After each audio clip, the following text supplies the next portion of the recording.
Commissioner Copps. Good morning. I strongly dissent to this decision because today the Federal Communications Commission empowers America's new media elite with unacceptable levels of influence over the ideas and information upon which our society and our democracy depend. At issue is whether a few corporations will be ceded enhanced gatekeeper control over the civil dialogue of our country, more content control over our music, entertainment, and information, and veto power over what the majority of our families watch, read, and hear. Radio deregulation gives us powerful and relevant lessons. When Congress and the Commission remove radio concentration protections, we experience massive and largely unforeseen consequences. Diversity of programs suffered. Homogenized music and standardized programming crowded out local and regional talent. Creative local artists found it ever more difficult to obtain playtime. Editorial opinion polarized. Competition in many towns became non-existent as a few companies brought up virtually every station in the market. This experience ought to terrify us as we consider visiting upon television and newspapers what we have inflicted upon radio. Concerns about the degradation of broadcast content do not justify government manipulation of consumer choice. Degradation is just an elitist way of saying programming that one does not like. The decision allows the giant media companies to buy up the remaining local newspaper and exert massive influence over a community by wielding 3 TV stations, 8 radio stations, the cable operator, plus the already monopolistic newspaper. The decision further allows the already massive television networks to buy up even more local TV stations so that they could control up to an unbelievable 80 or 90% of the national television audience. Where are the blessings of localism, diversity, and competition? I see centralization, not localism. I see uniformity, not diversity. I see monopoly and oligopoly, not competition. It would be anathema to the First Amendment to regulate media ownership in an effort to steer consumers towards other programming. 90% of the top cable channels are owned by the same giants that own the TV networks and the cable systems. More channels are great, but when they're all owned by the same people, cable doesn't advance localism, editorial diversity, and competition. And those who believe the internet alone will save us from this fate should realize that the dominating internet news sources are controlled by the same media giants who control radio, TV, newspapers, and cable.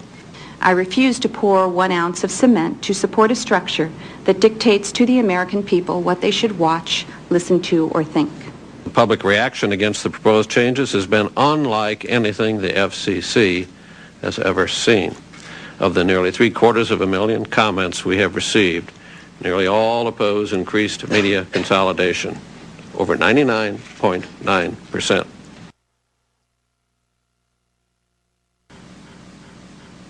Those commissioners voting in favor of the item signify by saying aye. Aye. Those opposed signify.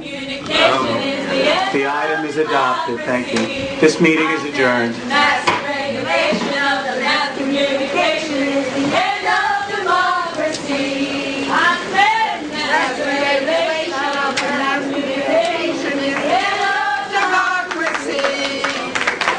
Massive regulation of the mass communication.